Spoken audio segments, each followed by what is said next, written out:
Welcome to Concordia On-Air. My name is Ingrid. And my name is Magnar. On today's show... In the news, Concordia Christmas concert tickets will be going on sale. In sports, anything you say can and will be used against you on the volleyball court. And on A&E... 5 horror movies that you should see. That and a lot more on Concordia On-Air.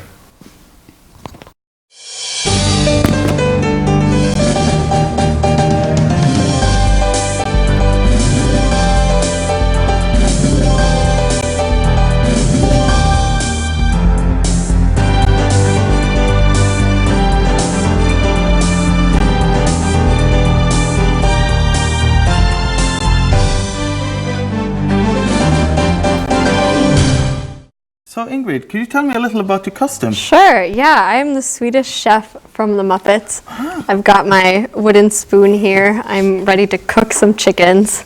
But yeah, I thought this would be a fun thing to dress up as. Can you tell me a little bit about your costume? Yes, so I'm dressed up as Robbie Rotten, which is the villain in Lazy Town. Oh! So I don't like fun, I don't like people talking, and I don't like anything that makes noise in general. Oh, well, then you would not like me because the Swedish chef is a very noisy character. That's why we are hostess, because Oh, we both...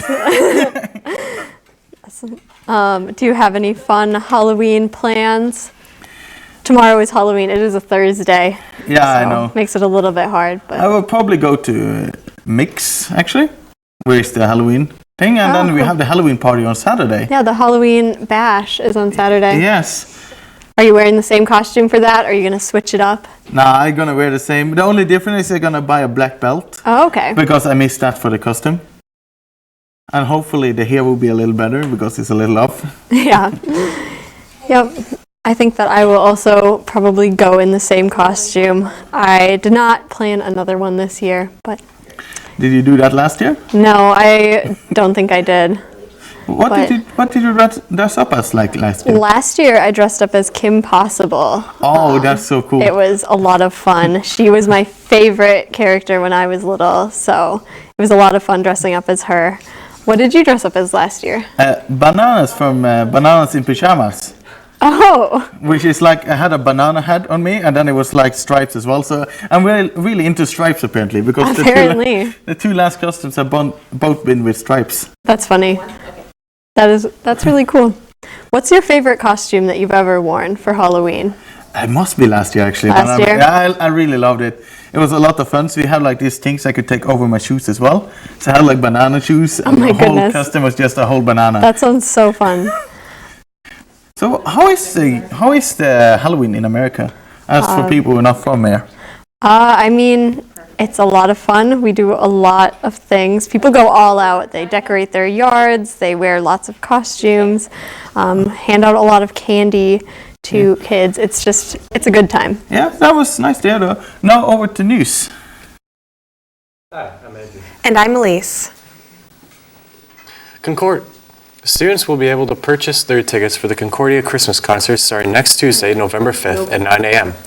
There will be 4 shows in Memorial Auditorium between December 6th through the 8th, and 2 shows in Orchestra Hall in Minneapolis on December 12th. The Christmas concerts are an annual tradition stretching back to 1927, and today feature over 350 performers from 4 different choral groups and a symphony orchestra. This year's show will be particularly special since it is Dr. Renee Clausen's last year conducting and managing the show. Clausen has served as artistic director and conductor of the show since 1986 and will soon be retiring. For more information about ticket prices and show times, go to concordiachristmas.com. This week at Concordia, the Student Government Association has been giving students a chance to learn about civic engagement through Be the Change, a week of activities, presentations, and discussions centered around being civically engaged. The week started out on Monday evening with a student activist panel of Concordia students. They spoke on topics such as why they believe activism is important in a democracy and what they are passionate about. The week continued on Tuesday with a brown bag lunch session hosted by the Office of Diversity. The session focused on inclusion, diversity, and student involvement and was followed by a small group discussion. The third event of the week is tonight at 8 p.m. Erin May Cade, a former Minnesota State Representative, will be giving a talk titled Voting is the First Step, Not the Last. This event will be held at Berry Auditorium and will include a Q&A session. Tomorrow, students can stop by the atrium at any time during the day to write a letter to their legislators, register to vote, or learn about where their polling stations are. The final event of the week will be a screening on Friday of the movie The 13th that explores the history of racial inequality in America. The screening will be at 7 p.m. in the Maze. Altogether, it is an incredible week of amazing events focused around the ever-important topic of civic engagement. We hope you will take some time this week to attend a few of these awesome events. Minnesota held on to its top spot this year as the state where students score highest on the ACT college entrance exam. Out of all states where most graduating seniors take the exam, Minnesota had the highest average score of 21.4. This correlates with the state's average score of 21.3 last year and 21.5 2 years ago, compared to the national average of 20.4. The ACT measures students' skills in English, math, reading, and science to determine how prepared they are for college. Although state officials were pleased with the results, an ongoing concern is the disparities between different student groups, especially in race and income. In the future, multiple universities are now offering test-optional applications, including Gustavus Adolphus College, Augsburg University, and the University of Minnesota Crookston. This weekend, the Fargo-Moorhead Opera performed the classic production Hansel and Gretel. Based on the original Brothers Grimm fairy tale, the story follows two children as they venture into the Black Forest in search of food. After finding a house made of candy, the two are caught by the witch who lives there.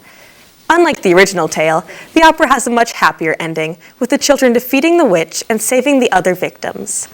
Under the direction of Concordia's own Shirley LaFawn and David Hamilton, the opera cast also combined with the FM Ballet, the FM Opera Children's Chorus, and the FM Orchestra to give stunning weekend performances. The House of Representatives passed a resolution today to formally acknowledge the Armenian genocide and a protest against Turkey's invasion of northern Syria. Over 1.5 million Armenians were killed by the Ottoman Empire beginning in 1915. The measure was moved to a vote by Majority Speaker Nancy Pelosi and passed overwhelmingly with 405 votes to 11. U.S. lawmakers have been cautious to approach this topic in the past in order to keep a stable relationship with their NATO ally, who has persistently denied any wrongdoing. However, the mood has changed following Turkey's military assault against the Kurds. The U.S. had previously come under scrutiny for withdrawing from Syria, so it is unclear if the state will intervene again. This week, a huge green movement broke out on YouTube in the form of #TeamTrees. Started by popular YouTuber Jimmy Donaldson, better known as Mr. Beast, the project is a collaboration with the Arbor Day Foundation and has the overall goal of planting 20 million trees before the start of 2020. This is being made possible through the help of hundreds of other YouTubers across the platform in what is being called the largest YouTube collaboration of all times. Less than a week after its start, the fundraiser has already attracted the attention of countless celebrity donors, including Elon Musk, who gave $1 million in support of the cause. Supporters can donate by going to teamtrees.org. $1 equals one tree planted. So far, Team Tree has raised over $8 million. Now, onto an interview. So today, I'm here with Donna Kass from New York, who is a star director here at Concordia, and also the director of Young Frankenstein. Yes. So can you tell me a little about this book, Unmasked? Okay, so this is a memoir I wrote in 2016. It's about my life as a feminist activist Guerrilla Girl. The Guerrilla Girls are a group of women, artists, who formed in 1985 to combat sexism and discrimination in the art world. And I joined in the late 90s, and since I'm a theater artist, I decided that I would propose that we attack discrimination in the theater. So that's what we did, since that's what I've been doing since 97. So the book is an overview of my work and the different tactics we use to address sexism in theater. I heard something from the book that you were posting posters around theaters. Yeah, stickers. It was a sticker campaign. Stickers, yeah. Yeah, the first thing we did was we put a sticker that said, because there was a lot of theaters in New York that were not producing any plays by women. So we made this sticker that said, in this theater, the taking of photographs, the use of a recording device, and the production of plays by women is strictly prohibited. The management. And then a little tagline that said, this theater is not producing any plays by women.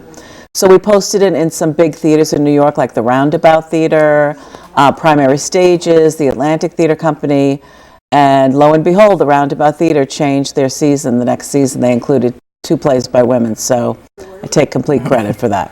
That's good. We need more women in theater. Yes. So you travel a lot as well with Guerrilla Girls. Yeah. You travel to Europe, to Asia. Mm-hmm.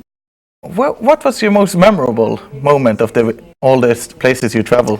Oh, every place is memorable because we get to meet people in other countries and talk to them about concerns that they have and things that they're addressing and sexism in their countries. I mean, I will say that sexism is global and it's all over. We never really found any place that doesn't have sort of discrimination against women in the arts. Some places are a little better than others, but it's sort of something that happens all over the world. But I got a chance to go to Japan and perform in a kabuki troupe, the only all-female kabuki troupe, and that was pretty amazing. So kabuki troupe is the same as Guerrilla Girls in US, or are there different? No, kabuki is a Japanese art form that is performed only by men, but it was invented by a woman. And so we started to research.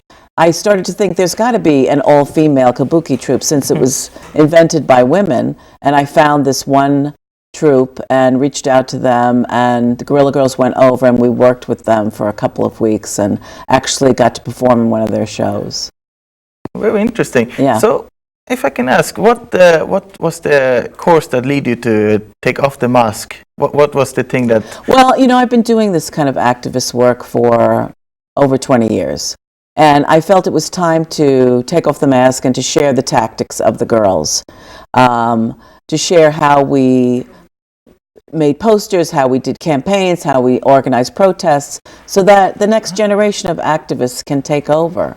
And in fact, I have a second book, which is an ebook called Push Back, 9 Steps to Make a Difference with Activism and Art, and that's a more detailed version of how the Guerrilla Girls went about organizing. That's very interesting. I didn't know you had a second book. Yeah. So that's only about the activist part and Right. So yeah. What happened to the other Guerrilla Girls? They are still unmasked? No, I'm the only unmasked one that I know of so far. The Guerrilla Girls are still going strong. In 2000, we split actually into 3 separate groups, and I went with a group and formed Guerrilla Girls on Tour, which became more like a touring theater company.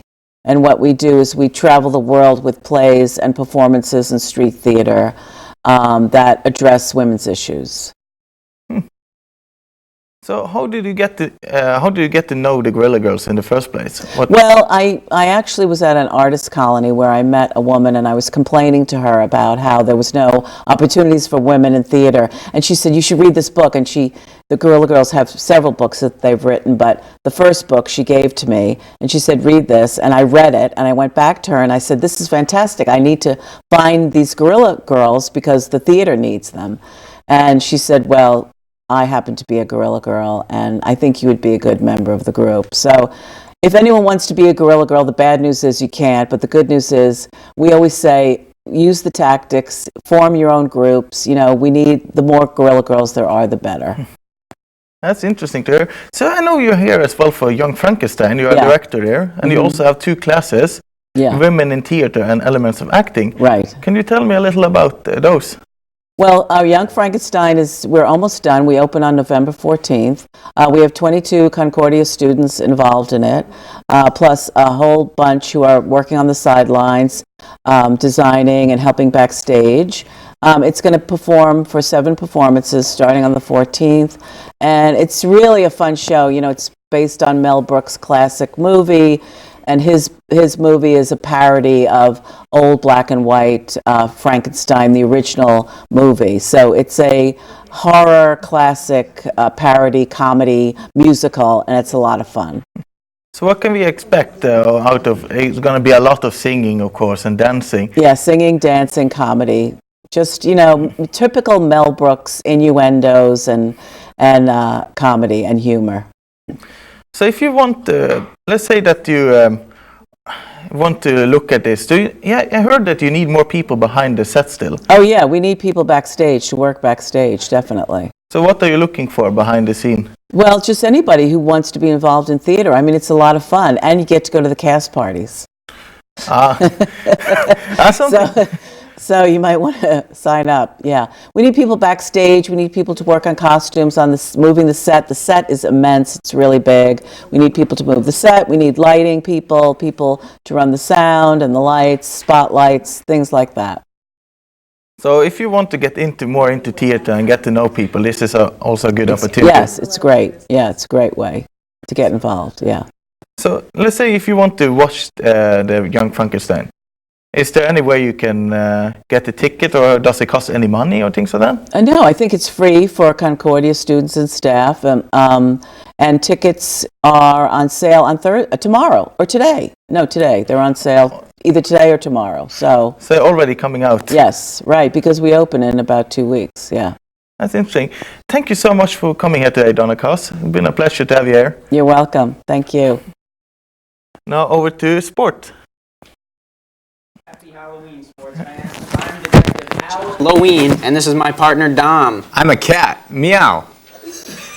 The Cobber volleyball team snagged a pair of conference victories in this past week against Gustavus and Carleton. Concordia beat the Gusties 3-1 and swept Carleton by scores of 25-11, 25-19, and 25-12. The Cobbers found themselves behind in the sets 2 and 3, but managed to run away with each game after some rocky starts. Annika Brake led the squad with 11 kills, and Brianna Carney had a team-high 4 blocks. Casey Coase managed to pick up a team-high 15 digs as well. This successful week brings Concordia's conference record to 4-5, which puts them in a 3-way tie for 6th place in the MIAC. The Cobbers' next match will be a pivotal one against Bethel tonight, one of the other 2 teams vying for that final playoff spot. The Cobber football team was shut out for the first time this season last Saturday against nationally ranked Bethel University. Quarterback Blake Cragness led Concordia in both rushing yards with 77 and passing yards with 79. The closest the Cobbers got to scoring was when they got down to the Royals' 15-yard line in the 4th quarter after a 43-yard run by Cragness. But the very next play, Cragness just missed his target of Matt By in the end zone, and Bethel was able to come up with an interception. This loss drops Concordia's overall record to 2-5 this season and 2-3 in conference play. The Cobbers will look to end their 3-game losing streak against unbeaten St. John's next Saturday. The women's soccer team picked up a victory last week in a 1-0 nail-biter against Gustavus. The lone goal came in the 15th minute for the Cobbers off the foot of Grace Lawler, thanks to an assist from Callie Barstad. Aaron Larson came up clutch for Concordia as well, saving all 7 shots on goal the Gusties had. This victory puts the Cobbers at 2-7 in the MIAC and 9-7 overall. The women will play their final home game of the season tonight against 11-3-1 Augsburg. The score at the half was 3-0 in favor of the bad guys. The Cobber men's soccer team dropped a heartbreaker against Augsburg yesterday by a score of 2-1. Concordia found themselves trailing as Augsburg was able to score a goal in the 13th minute. The Cobbers managed to score the equalizer 20 minutes into the second half with a goal from Sandre Reig. But the Aggies scored the game winner in the 86th minute to win one of the coldest games in recent memory. Concordia will finish off the season on the road against St. Olaf on Saturday. Cobber Sam Guess is only 2 goals off the school's single-season record, so let's see if he can pull it off in the season finale. Now, sustainability in the Maze. At Concordia College, the Maze Cafe is a popular place to eat, study, and catch up with friends. I'm Chris Conley. I'm the Associate Director of Dining for Concordia College. I'm in charge of all retail, so concessions, maze, corn crib, coffee stop, and whatever else is needed. My name is Logan Thonis. I am a junior and I am a student manager for the dietary services here on campus. We talked to Chris and Logan about the new sustainable initiative in the Maze to eliminate plastic straws. We got rid of the straws. You may have seen that, so that's a big push. We've actually been talking about it for well over a year, well, at least a year, I should say. and what prevented us from doing it before was, once again, the infrastructure around here. A good source for lids weren't available at the time, and over the summer they became available, so we jumped on that. I think this is a better alternative to straws, and if you're really needing a straw, there are reusable metal straws or reusable plastic straws that are fairly inexpensive. I mean, who would have thought, straws would be a big deal a couple years ago, but they are. We asked whether the new plastic cups in the maze were more sustainable than the previous paper soda cups. In theory, the plastic cups are better for the environment, but we count on people recycling them. So if they just throw them in the trash, then not so much. I do see a lot more of people recycling and actually reusing the cups. We discussed with Chris what the next step for sustainability is in the maze. Now, it's just looking for different products, different items we can do that can be replace something with a more compostable, more environmentally friendly thing. But you never know. I don't know what the next straw is going to be. This is Abby Cogdill and Allie Holt signing off. Hi, I'm Wendy. And here's Johnny. And welcome to A&E. Spooky season is coming underway. There are many fun events for students to attend. On campus, the CEC is hosting a Halloween-themed events on campus. Later tonight at 8, they will be showing Hocus Pocus down in the maze. And on November 2nd, they will be having a Halloween bash in the maze starting at 9. It's a perfect time to grab your costumes and have fun with your friends. So, Gabe. Yes. What are your plans for Halloween? Well, currently, a lot of homework. Aside from that, I might try and fit in a movie if possible. But I think, sadly, my trick-or-treating days are over at this point. I agree. Trick-or-treating days, it's unfortunately over, but we can still dress up and have fun at the party that's going to happen. That is true, actually. Yeah, I don't know. That'd be interesting to see what everybody goes as, for sure. So I know there's also things going on, at least, I assume it's in all the dorms. I know it's at least in Park Region. Yeah, in Livedall, we have a lot of events happening. Do you guys have the kids coming through to trick-or-treat? Yeah, in most dorms that does happen. Okay. We've also got a door decorating contest, actually. So do we. Yeah, it seems like there's quite a bit actually going on for Halloween, more than I almost expected. Yeah. So. What's your favorite part of Halloween? It used to be trick-or-treating. I'm going to be honest. I was big on that as a kid. But I think now it's just, probably parties, costume parties, just the overall vibe of it. Let's move on to the horror movies. Today on A&E, to celebrate Halloween, we're giving you a list of the top 5 horror movies that you should watch. Starting at number 5 is The Silence of the Lambs, an intense thriller that dives into man's animalistic nature. The film follows Agent Starling, a young FBI trainee, as she attempts to catch one serial killer with the help of another. At number 4 is Tobe Hooper's classic, The Texas Chainsaw Massacre, which depicts the murder and torment of a group of friends at the hands of a family of cannibals. Word of caution to anyone with a weak stomach. At number 3 is The Night of the Living Dead, George A. Romero's iconic film that kicked off the zombie craze. When the dead begin to rise and feast on the flesh of the living, a group of strangers barricade themselves in an abandoned house and attempt to survive the night. At number 2 is Stanley Kubrick's The Shining, based on the well-known Stephen King novel. The story follows a family stay at an isolated and empty hotel while the father slowly descends into madness. And at our number 1 spot is John Carpenter's The Thing, in which a group of scientists stationed in Antarctica encounter an otherworldly being that can take over the body of any animal or person it comes into contact with and imitate it exactly. So, KJ, what do you think of the list? I think it's a pretty good list. There are very, very scary movies on that list, such as The Shining's very scary. Yeah, of course, we are dressed as the characters, so we both agree on that. Are there any horror movies that you like, or any favorite horror movie that you have? I like Children of the Corn. It's one of the few horror movies I've seen. I haven't seen a whole lot, but I think Children of the Corn's very creepy, especially like where I live. I live next to a cornfield. Oh, yeah. And so it kind of scares me a little bit. Definitely. Yeah, I figure that usually if you're drawing any similarities from a horror movie at all, it kind of, once you watch it, it's just always in your head. Yeah. I forgot to ask you, actually, do you have any plans for Halloween? I don't think I have any plans right now. I need to think about it a little bit. I definitely have a lot of homework to do though. Yeah. But I might go to the Halloween bash. Haven't decided completely yet. Okay. Well, at least maybe something will get fit in there. You know, it's hard with all the stuff going on, definitely now. I've actually even got a radio show that I have to do tomorrow night. So right 1 hour before Halloween ends. But so I'm going to be fitting that in, hoping to get that to be Halloween themed.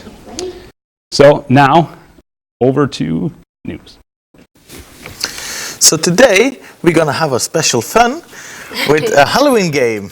Yes, yeah. So for this game, I'm going to put this blindfold on and I'm going to feel some spooky things and try to guess what they are. So, Wow, I guess you're not gonna get... They are all allegedly food.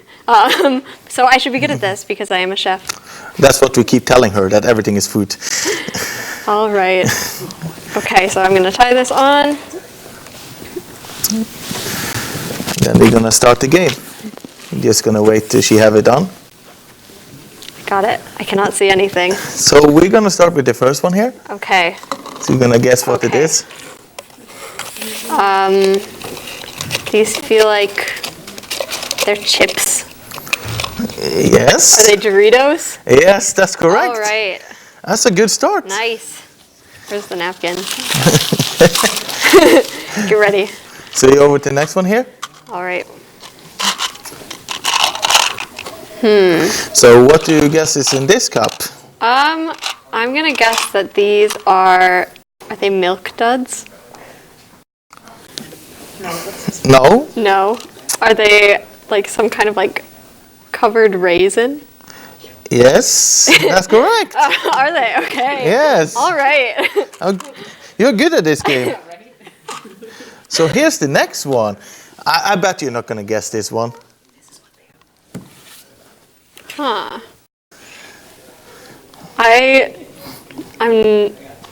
Is it like a cheese stick?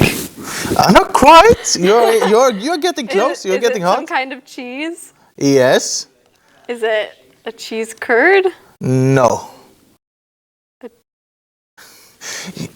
I said she's not going to get this one. I don't know. What is this one? Cheese string. Cheese. Oh, string cheese. All right. Yes. You still have 2 out of 3. Okay. That's still a good guess. And now ready for next one. Sure.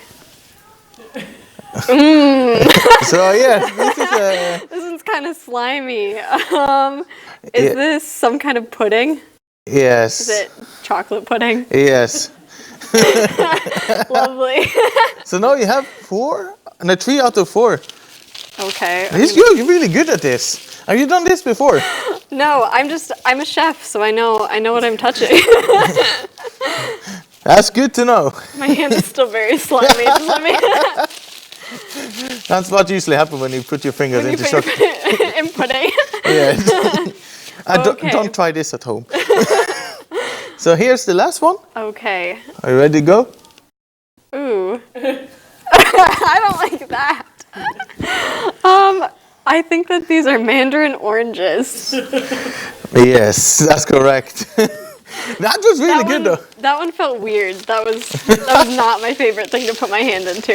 So that was the last one as well. You've done all 5 and you had 4 correct. Oh, nice. You're really good at this. Can I take my blindfold off? Yes. Well, I do like food a lot, so I guess I just have that intuition. So, yes, that was everything for today. Thank you for watching Concordia On-Air, and we see you next week.